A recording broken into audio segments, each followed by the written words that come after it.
देखने को हैं तैयार हम।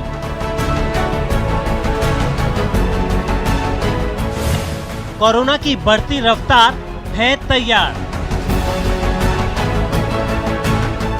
संक्रमण बढ़ा, सख्ती बढ़ी।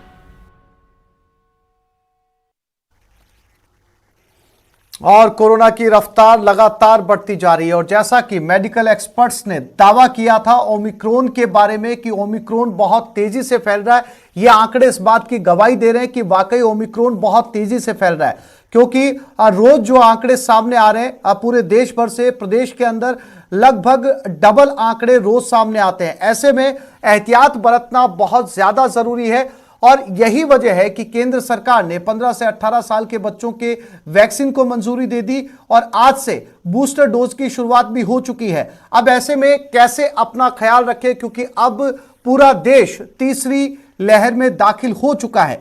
इसी को लेकर आज दो टूक में मेरे साथ doctor Sameer Bhati public health experts हैं, उनसे बात करेंगे। Doctor Ramesh Joshi senior physician है, वो हमारे साथ जुड़ गए।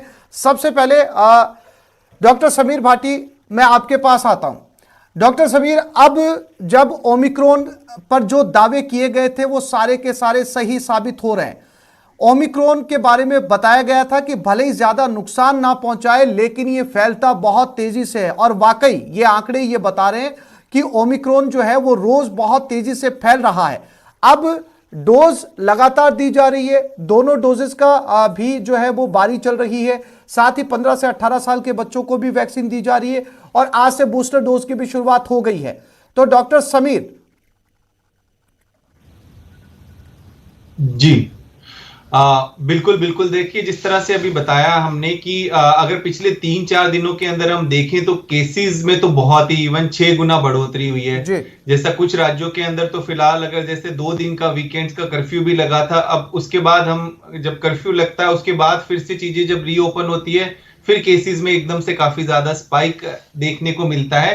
पर जो अच्छी बात यह है कि जो वैक्सीनेशन ड्राइव है, स्पेशली हम बात करें तो वो काफी अच्छा चल रहा है और जैसा अभी प्रिकॉशन डोज भी हमारी शुरू हो गई है, आज से रोल आउट हो गई है और बच्चों वाली भी जो 15 से 18 साल की थी वो भी रोल आउट हो गई है।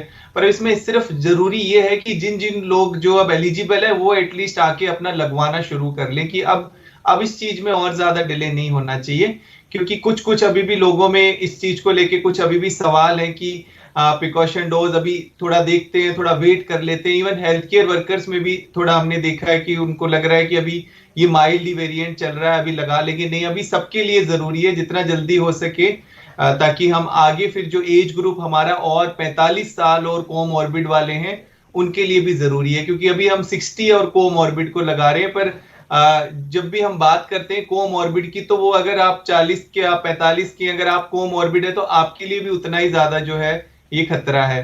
तो अभी निश्चित तौर पे जो है हम अपनी वैक्सीनेशन को ड्राइव को आगे तेज लगाने के लिए अब बिल्कुल भी हिचकिचाहट ना करें और अपनी जो प्रिकॉशन डोज है जो एलिजिबल है वो जरूर लगवा लें। बिल्कुल। Doctor Ramesh Joshi senior physician भी हमारे साथ जुड़े हुए हैं। डॉक्टर रमेश, एक बहुत महत्वपूर्ण सवाल, अब जब बूस्टर डोज की शुरुआत हो चुकी है तो जो तीसरा डोज लगना है 60 साल से ऊपर के बुजुर्गों को, और बताया यह जा रहा है कि आपको दोनों डोज लगे हुए 9 महीने का गैप होना चाहिए, यानी कि 9 महीने जो है वो पूरे हो जाने चाहिए। साथ ही यह सलाह भी दी जा रही है डॉक्टर रमेश जोशी कि ऐसे बुजुर्गों को जो दोनों डोज लगवा चुके हैं, जिनको 9 महीने पूरे हो चुके हैं, वो तीसरी डोज लेने से पहले अपने डॉक्टर से जरूर सलाह लें।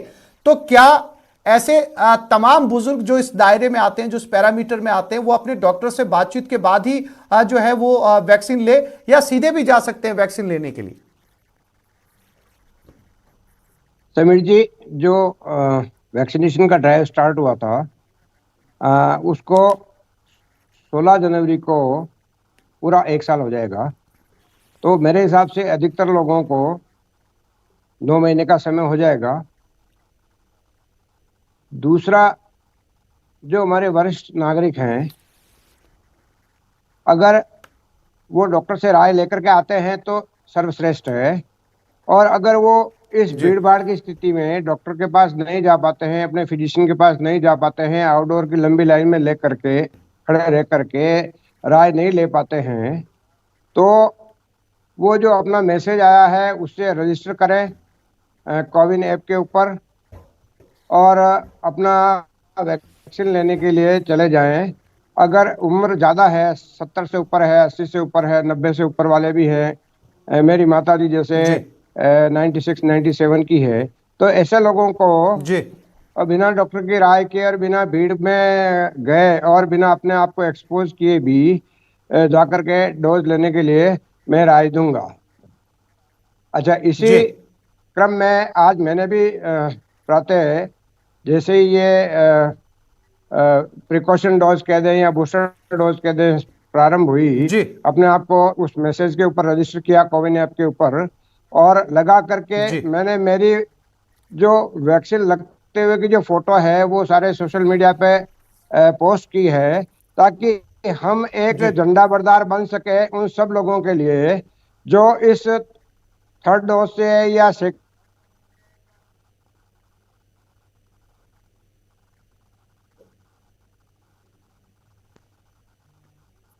हाँ तो वो लोग डॉक्टर बिना डरे रमेश आगे आए कि जब जी ये लोग जी सेकंड डोज भी लगवा सकते हैं, थर्ड डोज भी लगवा सकते हैं, समय पर लगवा सकते हैं, तो हमें लगवाने में कहीं कोई आनाकानी नहीं करनी चाहिए, कोई बहाना नहीं करना चाहिए, कोई कोताही नहीं बरतनी चाहिए। जी समीर जी।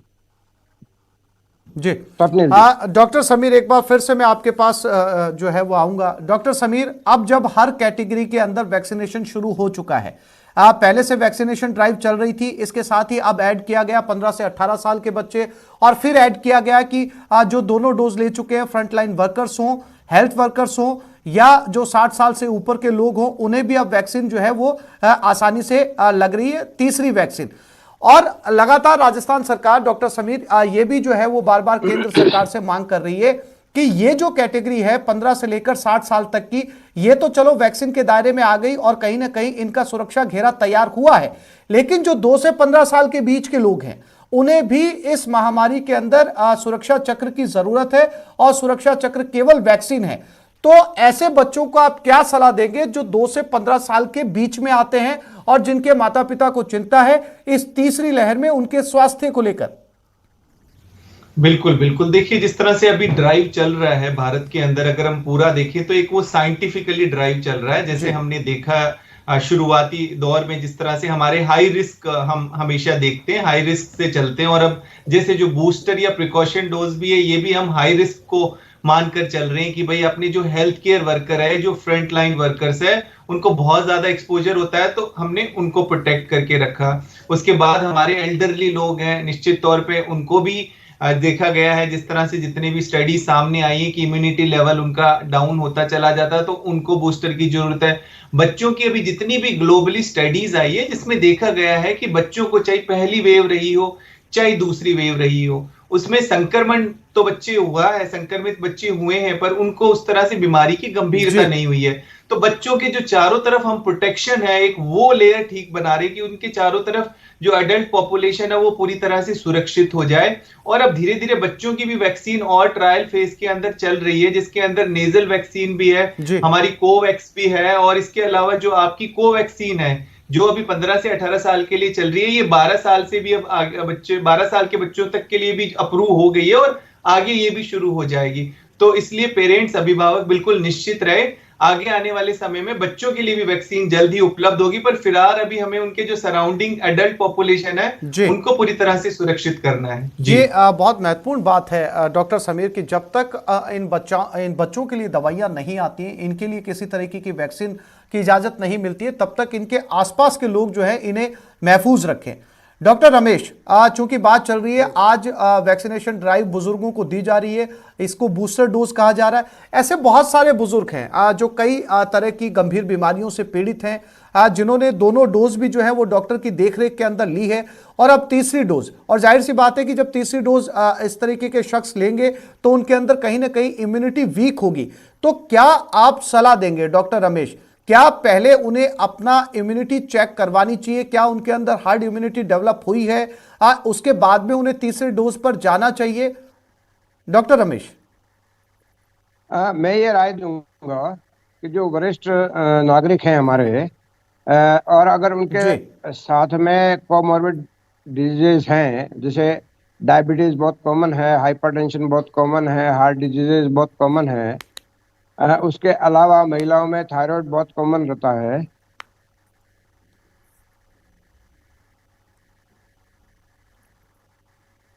जो उम्र के साथ आने वाली जो कमजोरी है वो कमजोरी रहती है। तो मेरी राय तो यही रहेगी कि वो इम्यूनिटी चेक के लिए या जो उनका एंटीबॉडी टाइटर है उसके लिए जाने की आवश्यकता उनको नहीं है, क्योंकि एक और एक्सपोजर का मौका हम उनको देते हैं, बिना बात सैंपल देने के लिए, लाइन में खड़े रहने के लिए, रिजल्ट का इंतजार करने के लिए। और ये माना जा रहा है कि ये लोग एलिजिबल लोग हैं, क्योंकि जो साइंटिफिक ग्रुप है इम्यूनाइजेशन के लिए जो एडवाइजेस देते हैं, उन्होंने इसके ऊपर कई घंटों की डिस्कशंस की है, खूब सारी इसके ऊपर राय मशवरा किया गया है, और उसके बाद ही ये तय किया गया है कि जो 60 साल से ऊपर वाले लोग हैं उनको, और जो पैरामेडिकल स्टाफ है, डॉक्टर्स हैं, बाकी जो काम करने वाले लोग हैं जिनको हम कोरोना वॉरियर्स कहते हैं, इन दोनों को डोज दी जाए, क्योंकि इनकी संक्रमण होने की संभावना सबसे ज्यादा रहती है। ये सबसे ज्यादा वल्नरेबल ग्रुप के अंदर आते हैं। तो मैं तो इन लोगों के लिए यही राय दूंगा कि ज्यादा इन लोगों को एक्सपोज किए बिना, टीका तो क्योंकि सबको लगना है और टीका लगेगा तो सुरक्षा ही मिलेगी, कोई नुकसान होने वाला तो है नहीं। तो इसलिए इनको न तो अपना चेकअप करवाने के लिए डॉक्टर के पास जाने की आवश्यकता है, और नहीं जो एंटीबॉडी टाइटर है उसके लिए सैंपल देने जाने के लिए हॉस्पिटल के अंदर जा कर के लाइनों में खड़े होकर के अपने आप को इस बहुत तेजी से फैल रहे ओमिक्रॉन वायरस के एक्सपोजर में आने की आवश्यकता है। और जैसे ही इनको मैसेज मिलता है, मैं आपको आज का एक नज़ारा बताना चाहूँगा कि जब मैं हॉस्पिटल में था टीका लगवाने के लिए स्वयं के लिए, तो वहाँ लोगों में इतना जबरदस्त उत्साह था कि उन लोगों को कंट्रोल करना बड़ा मुश्किल हो रहा था। जितनी डोज आई थी उससे कई गुना ज्यादा लोग वहां पहुंच चुके हैं, और इस उत्साह के लिए मैं सभी का साधुवाद करूंगा, जिसमें मीडिया भी है, सरकार भी है, और हमारे जो वर्कर्स हैं वो भी हैं, कि वो तैयार खड़े हैं। और हमारे देशवासी जो बुजुर्ग लोग हैं वो इतने उत्साह के साथ, और ये सब शो करता है। बिल्कुल डॉक्टर रमेश, ये अवेयरनेस तो आम लोगों में कहीं ना कहीं आई है। अगर आपको पहली वेव याद होगी, जब कोरोना की फर्स्ट वेव शुरू हुई थी, उस समय तक लोगों को ये समझा पाना, इवन सेकंड वेव तक लोगों को ये समझा पाना बड़ा मुश्किल था कि आप जाइए वैक्सीन करवाइए। लोग जो है वैक्सीन लेने के लिए तैयार नहीं थे। वैक्सीनेशन सेंटर के ऊपर लाखों की तादाद में वैक्सीन रखी थी, लेकिन लोग नादारत थे। लेकिन इस बार यह जरूर देखा जा रहा है कि लोगों के अंदर वो अवेयरनेस आई है, लोग पहुंच रहे हैं, किसी भी उम्र के लोग हों। और जब से 15 से 18 साल के बच्चों के वैक्सीनेशन की घोषणा की गई है और उन्हें वैक्सीन लगनी शुरू हुई है, सबसे ज्यादा तादाद में बच्चे पहुंचे वैक्सीन के लिए। डॉक्टर रमेश, पहुंच रहे हैं काफी तादाद में, और जो हमारे बुजुर्ग लोग हैं उनका उत्साह तो देखते बनता है। 70 साल के 80 साल के लोग टीका लगवाने के लिए इतने उत्साहित हैं, और लंबे समय से, कई घंटों से अपने बारी का इंतजार कर रहे हैं कि वो उनकी बारी आए, उनको टीका लगे। कई सारे लोगों को हमारे जो डॉक्टर्स हैं, पैरामेडिकल स्टाफ है, उनके द्वारा हाथ जोड़ करके ये विनती की जा रही है कि आज आपके लिए टीका लग पाना संभव नहीं होगा, तो थोड़ा सा आप इंतजार कर लें, 1-2 दिन का, 3 दिन का, 4 दिन का, और उसके बाद आप पधारें, ताकि ये जो क्राउडिंग है, क्योंकि क्राउडिंग हमें रोकनी है, सोशल डिस्टेंसिंग मेंटेन करनी है, मास्क लगा करके आना है। तो इन सब टीका की जो डोज थी, first dose, second dose, third dose, तो थर्ड डोज जो है, जिसको हम प्रिकॉशन डोज कह रहे हैं, जो लोगों का उत्साह है, और खास तौर से हमारे बुजुर्गों का जो उत्साह है पूरे देश के अंदर, वो काबिले तारीफ है। मैं उन सबको नमन करता हूँ, और ये भावना बनी रहनी चाहिए जब तक कि हम सभी के सभी लोगों को, जो एलिजिबल लोग हैं, उनको इम्यूनाइज नहीं कर देते। जी डॉक्टर समीर, एक बहुत महत्वपूर्ण सवाल बार बार जो है वो मेडिकल एक्सपर्ट्स से पूछा भी जाता है इसे लेकर कि कोरोना की वैक्सीन वही है जो फर्स्ट वेव के अंदर, फर्स्ट वेव जब आई थी और जब वैक्सीन दी गई थी, वही वैक्सीन है, कोविशील्ड हो, कोवैक्सीन हो। लेकिन बार बार वेरिएंट बदल रहे हैं, कभी ओमिक्रॉन, कभी डेल्टा, एक दो नए नाम भी अब जो है वो सामने आ रहे हैं। तो इन सारे वेरिएंट्स पर ये जो रोज खतरनाक होते जा रहे वेरिएंट हैं, क्या इनके अनुपात में उस दवाई को, उस वैक्सीन को भी अपग्रेड होना जरूरी है, या वो वैक्सीन काफी है इन वेरिएंट से लड़ने के लिए? डॉक्टर समीर। बिल्कुल बिल्कुल, देखिए जैसा मैं इस पे आपको बता भी दूं, जैसा वैक्सीनेशन ड्राइव कमेटी के हम मेंबर हैं, और आज भी जिस तरह से वैक्सीनेशन जब हो रहा था, और अभी पिछले कुछ दिनों से जब ये 10 तारीख से लॉन्च होना था आज से, तो कुछ जो लोगों के सवाल आ रहे थे स्पेशली कि हमें क्या एक ही यही वैक्सीन लगेगी जो पहले लगी थी। बिल्कुल। तो उस पे जिस तरह से गवर्नमेंट ऑफ इंडिया की गाइडलाइंस निर्धारित हो गई है पूरी तरह से कि जिसको कोविशील्ड लगी है उसको कोविशील्ड लगेगी, जिसको कोवैक्सीन लगी है उसको कोवैक्सीन ही लगेगी। पर अब इसमें लोगों का कुछ था कि अगर ये लगेगी तो संक्रमण तो फिर भी हो ही रहा है। इसमें एक चीज हम बार बार इस चीज को फिर से आपको बता देते हैं कि देखिए संक्रमण हो सकता है, संक्रमण आपको प्रिकॉशन डोज लगने के बाद भी संक्रमण हो सकता है ना। प्रिकॉशन डोज लगाने का हमारा जो मेन मकसद है कि आपका जो प्रोटेक्शन लेवल है उसको हम और बढ़ाएं, ये इसका लेवल है। बट संक्रमण हो सकता है। अगर विदेशों की भी बात करें तो वहां पे भी जैसे बूस्टर लगा है तो लोग संक्रमित हुए, तो संक्रमण से तो आपको आपका मास्क और आपका जो कोविड अप्रोप्रिएट बिहेवियर है वही आपको लगेगा। जैसा आप पूछ रहे हैं कि भाई ये वैक्सीन हमारी आगे, हाँ निश्चित तौर पे वैक्सीन आगे और अपग्रेड होती रहेगी। जैसे हमारी फ्लू की वैक्सीन भी होती है वो हर साल अपग्रेड होती है, तो इस तरह से वैक्सीन भी आगे अपग्रेड होगी। पर फिलहाल हम अगर सेकंड वेव की भी बात करें तो बहुत सारे लोग जो थे जिन्होंने डोज ली हुई थी तो निश्चित तौर पे वो डेल्टा से भी प्रोटेक्ट रहे थे। हालांकि जो हमारी वैक्सीन बनी थी वो पहले वाले जो वेरिएंट था उसके हिसाब से बनी थी, तो प्रोटेक्शन आपको जरूर मिलेगा।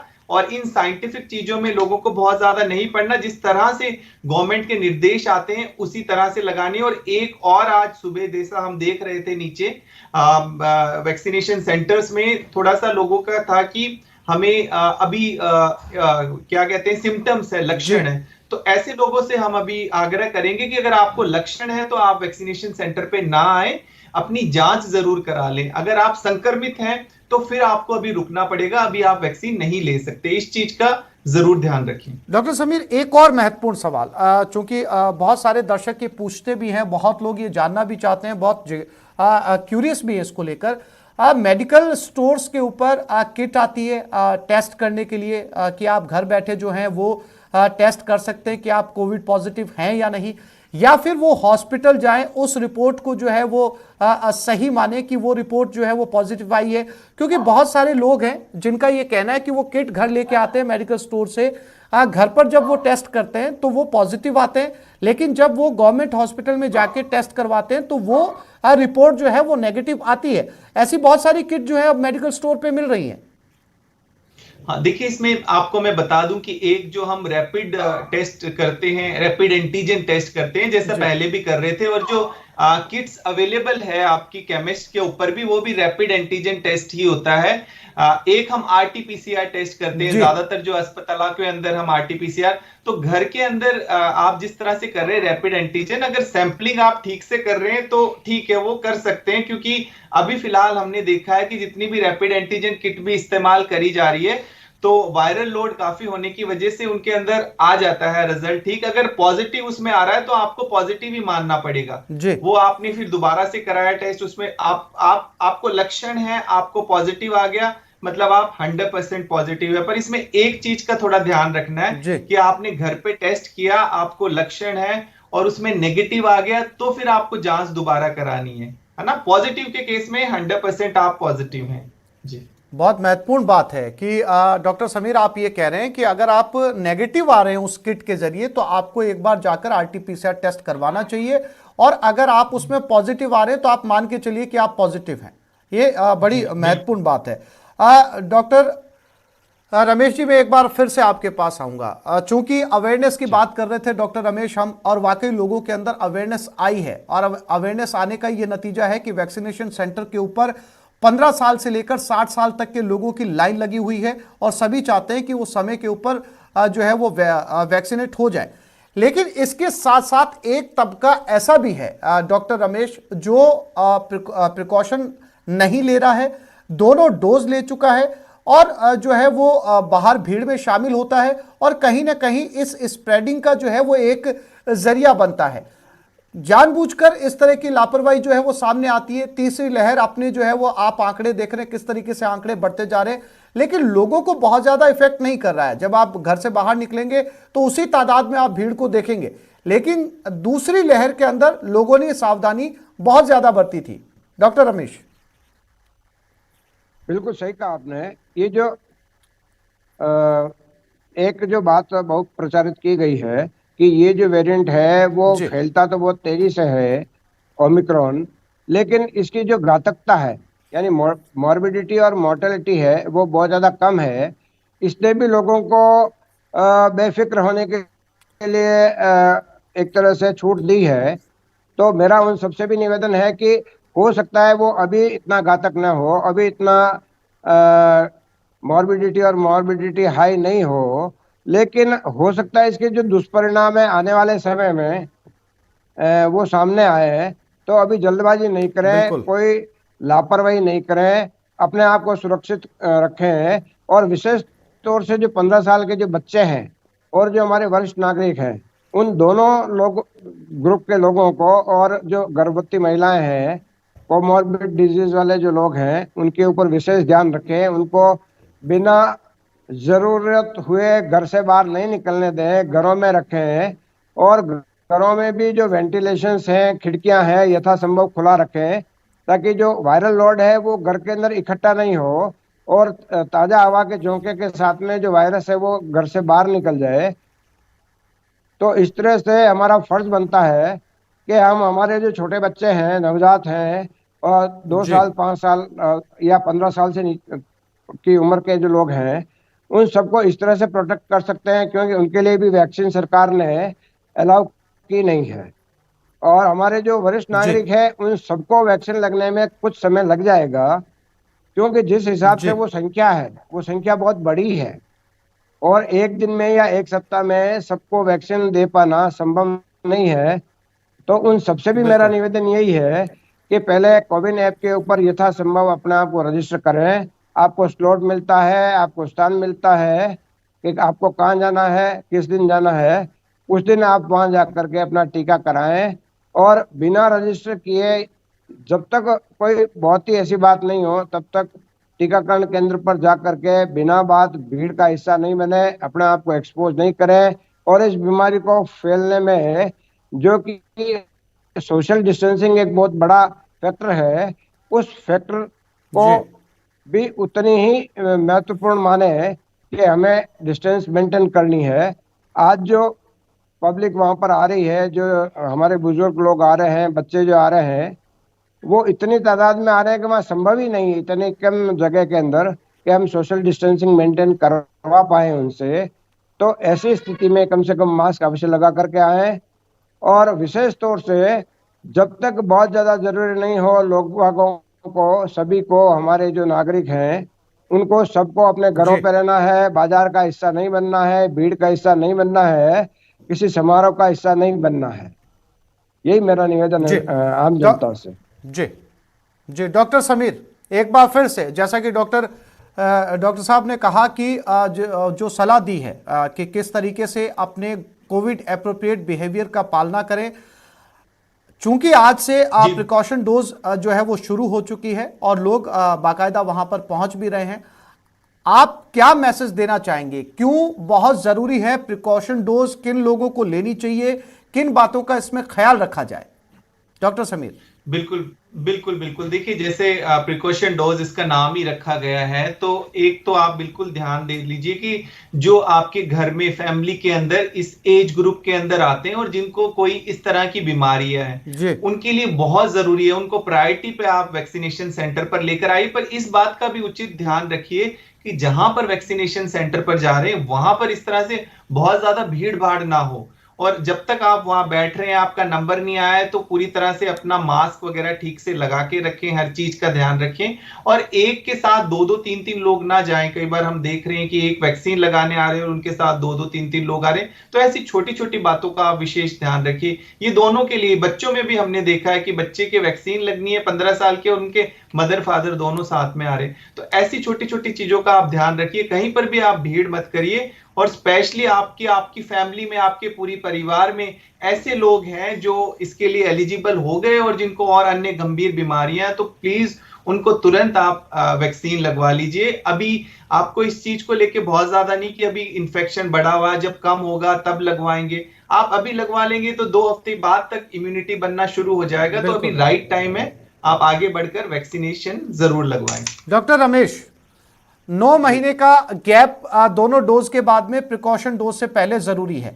डॉक्टर रमेश, क्या इन 9 महीनों को वो बुजुर्ग पूरा करें जिन्होंने 2 डोज ले रखी है, या जो है वो अभी जाकर वो भी लगवा सकते हैं जिन्हें 9 महीने पूरे नहीं हुए हैं? डॉक्टर रमेश, मेरी राय इसमें ये रहेगी,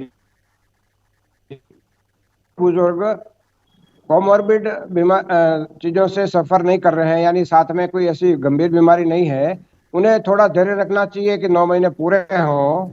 लेकिन अगर किसी के 15 दिन, 20 दिन, 1 महीना, 5 दिन कम पड़ रहे हैं, लेकिन वो गंभीर बीमारियों से अगर ग्रसित है, तो वो थोड़ा सोच सकते हैं जाने के लिए, और उन्हें जाकर के टीका लेना चाहिए। क्योंकि अगले 2 सप्ताह और लग जाएंगे प्रॉपर इम्यूनिटी का जो लेवल है वो बनने के लिए, और उनको प्रोटेक्शन मिले इस बात के लिए। तो जो स्वस्थ लोग हैं और जिनके 9 महीने भी होने बाकी हैं, उन लोगों को थोड़ा धैर्य रखना चाहिए। 1 महीना और वेट कर लेंगे, 2 महीना और वेट कर लेंगे तो कुछ फर्क नहीं पड़ेगा। पर उन लोगों को पहले ये मौका उपलब्ध होने दें जो कोमॉर्बिड है, बहुत ज़्यादा उम्र याफ्ता है, या बहुत ज़्यादा कमज़ोर है शारीरिक, मानसिक और इम्यूनोलॉजिकल रूप से। तो उन लोगों के लिए थोड़ा स्पेस छोड़ें और अपने 9 महीने पूरे होने का इंतजार करें। जल्दबाजी कतई नहीं करें। सबको लगनी है, आज नहीं तो कल लगनी है। अगर इन तमाम गाइडलाइंस का ख्याल रखा जाता है तो निश्चित तौर पर फायदा होगा। जैसा कि हमने दोनों मेडिकल एक्सपर्ट से बात की, इनका कहना है कि वैक्सीनेशन बहुत जरूरी है, लेकिन सबसे ज्यादा जरूरी है कोविड एप्रोप्रिएट बिहेवियर, यानी कि आप भीड़ में 2 गज की दूरी बनाए रखें, मास्क लगाकर घर से निकलें। अगर आपने इस थंब रूल को, इस बेसिक रूल को अपनाया तो आप काफी हद तक सुरक्षित रहेंगे। साथ ही साथ और वैक्सीनेशन की शील्ड अपनाना भी बहुत जरूरी है। आप डॉक्टर समीर भाटी और डॉक्टर रमेश जोशी, आपका बहुत शुक्रिया हमारे साथ जुड़ने के लिए और अपनी जानकारी दर्शकों तक पहुंचाने के लिए। नमस्कार।